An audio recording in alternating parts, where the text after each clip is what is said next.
Hi guys, good morning. Happy Chinese New Year sa atong tanan. Karon nagluto na ko guys sa among breakfast, mag fried egg ako ug mag corn beef guys. Butangan ako lamas, ahos bombay ug kamatis. Kunya magprito ko guys og talong kay lami na ay gulay.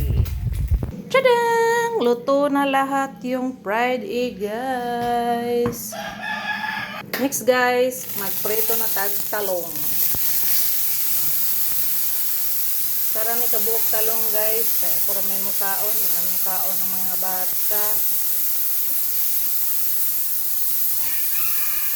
Gi-slice ra na ko ni siya guys, pinanipis, so niya gibutangan og asin and magic sarap.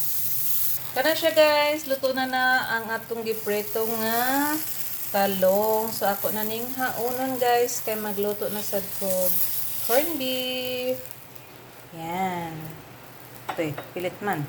Magbutang na sa tag-oil guys. Yan. Para gasa na to ang lamas.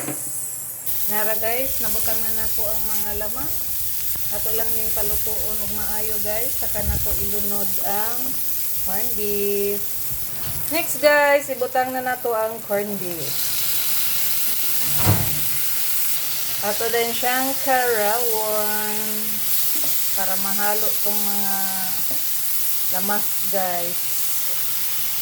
Huwag magbutang gamay og asin guys. Optional lang ni guys kay depende na sa inyo kung mag-asin pa mo kay templado naman daan ng corn beef. Nga magbutang ko gamay og pangpalasa, seasoning, and karawon na sad na to guys. Basta bunta guys, dali ra man gid kayo ang mga sudan lutuon. Pwede ra mo mag-itlog, mag-corn beef, o sa pang mga sudan nga available sa inyo. Ana lang.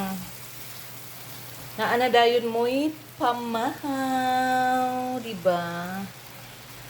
Tadang! Luto na yung ating corn beef guys.